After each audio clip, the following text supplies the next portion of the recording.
আসসালামু আলাইকুম। আমি ডক্টর রায়হান রাব্বি। তো আজকে আমি চোখের আমাদের বয়সজনিত কারণে যাদের বয়স 50-এর বেশি হয়ে যায়, তো এই বয়সজনিত কারণে চোখের যে সমস্যাগুলো হতে পারে বা আমরা যে সমস্যায় পড়তে পারি, সেই সমস্যা নিয়ে আজকে আলোচনা করব। এমন 5টি অসুখ নিয়ে আলোচনা করব যেগুলো 50 বছরের পরে অনেকেরই হতে পারে। তো প্রথম যে অসুখটি নিয়ে আলোচনা করব সেটা হচ্ছে যে চোখে ছানি পড়া। চোখের যে আমাদের একটা লেন্স আছে, হ্যাঁ, এটা হচ্ছে চোখের স্ট্রাকচার, এটা হচ্ছে চোখের লেন্স।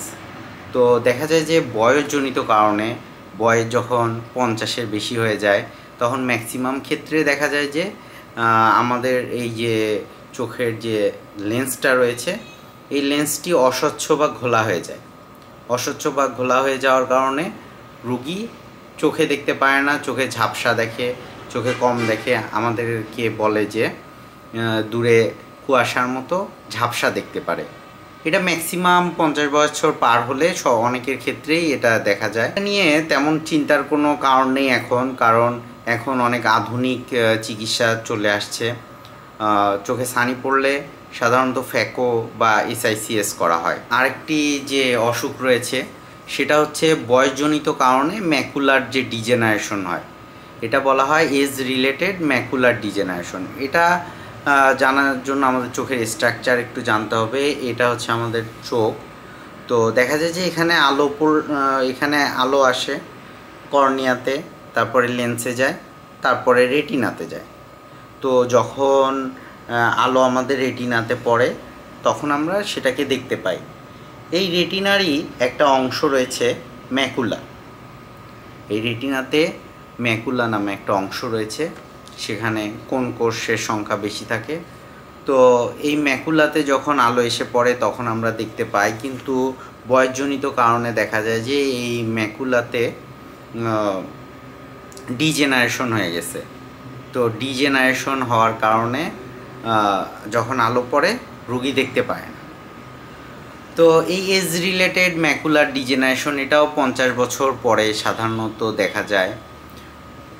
এই ধরনের রুগীদের আমরা সাধারণত ভিটামিনযুক্ত খাবার, ভিটামিন এ যুক্ত খাবার, লুটিন, জিয়াজ্যান্থিন, এই খাবারগুলো সাজেস্ট করে থাকি। এর সাথে কিছু ওষুধ রয়েছে, চোখের ভিটামিনযুক্ত ওষুধ রয়েছে, সেগুলো দেয়া হয়। আর অনেক ক্ষেত্রে দেখা যায় যে ডাক্তাররা যখন এই ডিজেনারেশন বেশি পেয়ে থাকেন অনেক ক্ষেত্রে লেজার সার্জারির ব্যবস্থা করে থাকেন। তো 3 নাম্বার আরেকটি ডিজিজ নিয়ে আলোচনা করব, সেটা হচ্ছে ডায়াবেটিক রেটিনোপ্যাথি। তো দেখা যায় যে ডায়াবেটিক যাদের আনকন্ট্রোল থাকে, সে আনকন্ট্রোল ডায়াবেটিস মেলাইটাস 5 বছর, 10 বছর, 15 বছর ধরে কোনো রুগী আনকন্ট্রোল ডায়াবেটিক্স মেলাইটাসে ভুগতেছে। এই জন্য আমাদের চোখের যে রেটিনা আছে এই রেটিনাতে অনেক সময় দেখা যায় যে রক্তক্ষরণ হয়, রক্ত জমে যায়, তখন রুগী দেখতে সমস্যা হয়, রুগী দূরে দেখতে পারে না। আবার অনেক সময় দেখা যায় যে কোনো অংশে কালো ছোপ ছোপ দেখে। তো এইসব রুগীদের দেখা যায় যে চশমা দিয়ে কোনো উন্নতি করা যায় না। তো আমরা সাধারণত একটা অ্যাডভাইস দিয়ে থাকি যে 6 মাস পর পর বা 1 বছর পর পর অবশ্যই চোখের পরীক্ষা করে নিতে হবে, চোখের ফান্ডাসটা দেখে নিতে হবে যে রুগীর চোখের কন্ডিশন কেমন আছে। আর এটা যদি ডায়াবেটিক্স রুগী হয়ে থাকে তাহলে এটা অবশ্যই করতে হবে 6 মাস পর পর বা 1 বছর পর পর তার চোখটি নিকটস্থ চক্ষু হাসপাতালে গিয়ে পরীক্ষা করে নিতে হবে যে রেটিনাটির কন্ডিশন কেমন রয়েছে। তো ডায়াবেটিক রেটিনোপ্যাথি যদি হয়ে যায়, রেটিনাতে যদি কোনো সমস্যা এসে থাকে, তাহলে প্রথমে দেখা যায় যে ডাক্তাররা ডায়াবেটিক্স কন্ট্রোল করার কথা বলে থাকেন। তারপরে সিভিয়ারিটি অনুযায়ী অনেক সময় দেখা যায় যে ইন্টারভিটেল কিছু ইনজেকশন আছে সেগুলো করে থাকেন ডাক্তাররা। আবার দেখা যায় যে অনেক ক্ষেত্রে যাদের বেশি হয়ে গেছে তাদের ক্ষেত্রে লেজার ট্রিটমেন্ট করা হয়। তো এই ক্ষেত্রে একটা পরামর্শ থাকবে, যাদের বয়স 50-এর বেশি হবে তারা অবশ্যই যেন 6 মাস বা 1 বছর পর পর এসে চোখের ডাক্তারকে দেখায় যায়।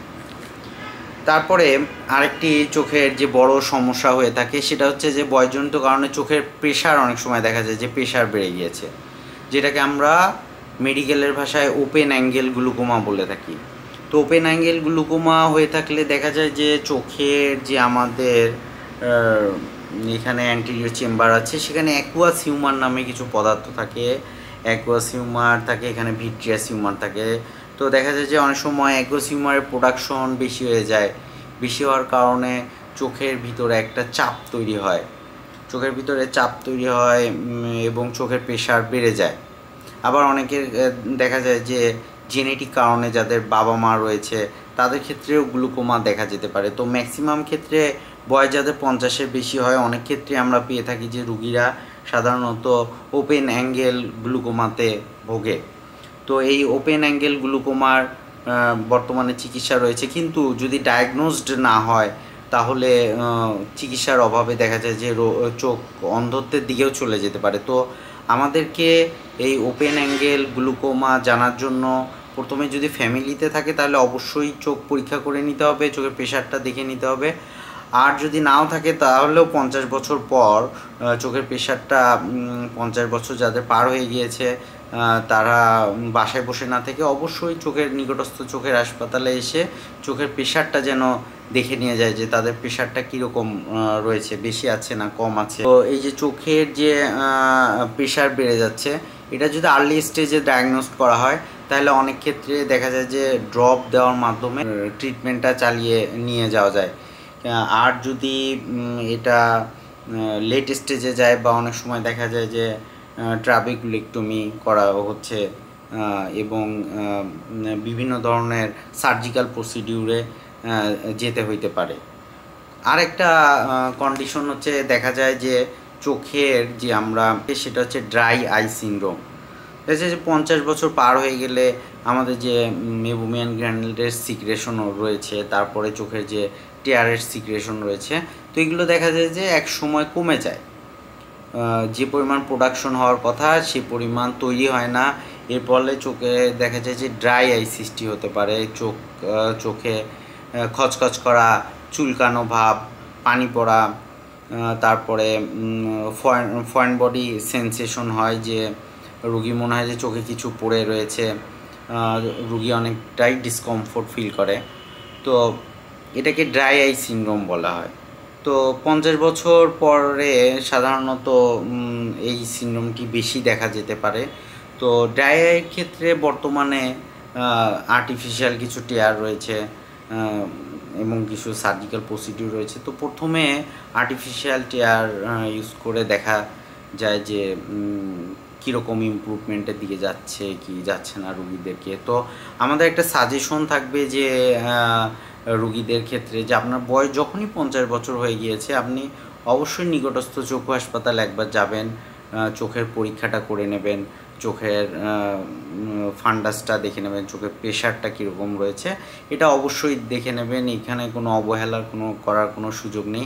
আর যদি আপনাদের কোনো কোশ্চেন থেকে থাকে, আপনাদের কিছু জানার থাকে, তাহলে কমেন্ট বক্সে অবশ্যই কমেন্ট করবেন, আমি রিপ্লাই দেওয়ার চেষ্টা করব।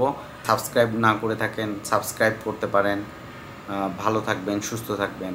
ধন্যবাদ সবাইকে। আল্লাহ হাফিজ।